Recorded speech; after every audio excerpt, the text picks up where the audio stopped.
Como você vê essa questão? Porque você falou que a pandemia tinha uma crise, né? A crise era as pessoas não participavam mais, então a solução foi a tecnologia para chegar lá através de telas e tudo mais. Uhum.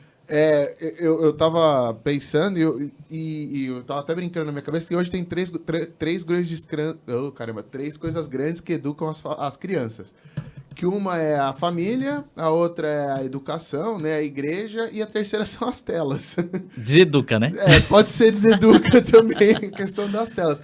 Como é que vocês trabalham isso, você, assim, como é que você vê essa... Porque você precisava da tela para se comunicar com as crianças também, então...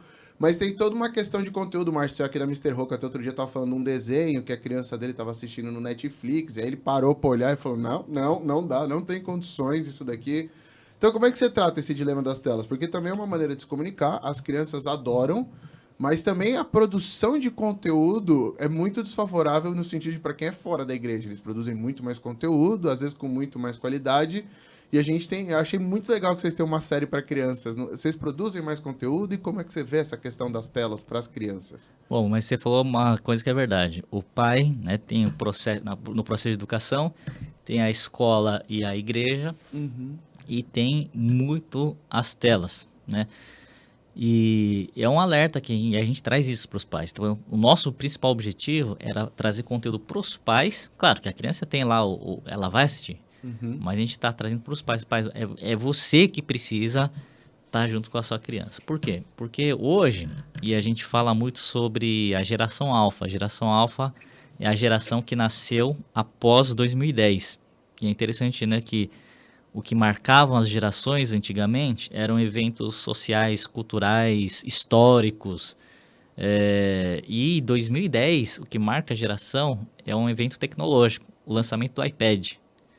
Então, mudou, então, a maneira como eles computam isso. Que não deixa de ser um evento histórico social, né? Sim, mas é uma tecnologia que hoje virou o display da vida. Exatamente. Que a gente acompanha. Então, as crianças e hoje, e 2022 é um ano muito chave também, porque é o ano que todas as crianças de 0 a 12 anos são geração alfa. E a geração alfa é a geração 100% nativa, tecnologicamente falando. Então, já nasceram com os devices na mão. Só qual é o problema? Tentando linkar tudo, né, a sua pergunta. Lá no Vale do Silício, na região mais específica Polo Alto, onde tem maior concentração de empresas, né, de tecnologia, Google, Apple, enfim, os grandes gigantes tecnológicos, os pais que são CEOs, que trabalham nessas grandes empresas, eles colocam seus filhos numa escola que eles assinam, fazem a escola assinar, que não vai ter nada digital. A lousa é de giz. Eles são proibidos, os pais falam, eu proíbo você de colocar um iPad, uma tela na frente no meu filho. Por quê? Porque essa é a grande questão. Então, se os caras que produzem mais tecnologia privam seus filhos de aprender na escola e ter tela, aí você pensa, tem alguma coisa errada nessa história aí. Com certeza. Né? Então, aí depois surgiu, lá, eu não lembro exatamente qual ano, mas a Academia Americana de Pediatria saiu uma recomendação de exposição de tela para criança. Né? Tela, quando a gente fala tela, é celular, videogame, computador, enfim. E, se não me engano, de 0 a 2 anos é 0 de tecnologia. Zero. Sem tela, sem nada. Sem tela, sem nada. Depois pode procurar lá, Academia Americana de Pediatria. Vamos dar um trabalho que o editor odeia. Evandro, põe na descrição, põe aqui no link. Hoje já tem da Sociedade Brasileira de Pediatria, tá? Mas o primeiro foi da Academia Americana de Pediatria. De 0 a 2 anos, nada. De 3 a 5 ou 6 anos, se não me engano. No máximo 1 hora. De 6 até 12 anos. Máximo 2 horas. Acima de 13 anos, no máximo 3 horas. E aí a pergunta é por quê? Sim, qual é o problema? Qual é o impacto que a tela tem? Então, o que eles começaram a observar? Primeiro, que as crianças... isso tinha a resposta no meu celular, tá vendo? Falei que você podia ficar com ele, ó. Mas eles começaram a perceber que as crianças tinham muito problema de déficit de atenção, problema com imediatista, irritabilidade, Ansioso, assim?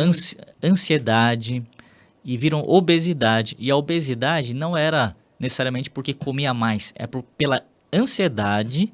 Ele descarregava o quê? Comendo mais. Então, por isso que ele ficava mais obeso. A tela gerava ansiedade, essa ansiedade a criança desconta na comida. Exatamente. E aí, qual que era o lance? Por que isso? Tudo isso é porque você privava o relacionamento socioafetivo do pai, da mãe com seu filho. Então, e isso é fato. Eu tive filho, eu tenho filhos, né? Mas quando meus filhos eram crianças, eu não tinha essa informação.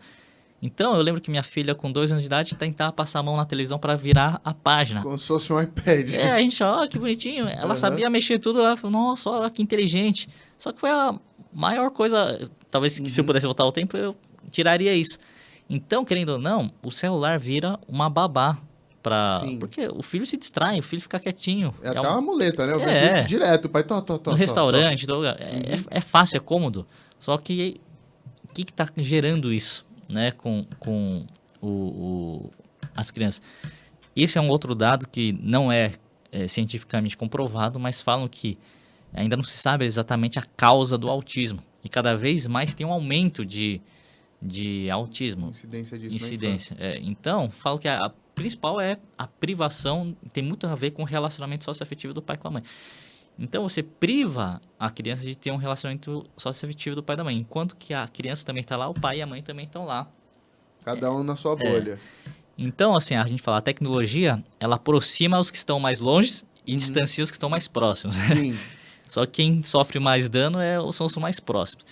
E o que acontece é que tudo isso, então, a solução para a tecnologia não é a tecnologia em si, e sim o relacionamento socioafetivo. Eu sempre achei que fosse uma questão do tipo de conteúdo que a pessoa era exposta. Não tem sem falar do conteúdo, a gente tá falando de quantidade de exposição. Se fala em qualidade, nem se fale. Então, a criança pode estar vendo lá o Superbook durante 3 horas. Aquilo vai estar gerando muita ansiedade, vai estar privando os seus pais, vai estar gerando... Enfim, não é nem não estamos nem falando de conteúdo. Tá falando só da quantidade de exposição, mesmo. Exatamente. Se falar em conteúdo, então, meu amigo, nem... o dano é pior, né?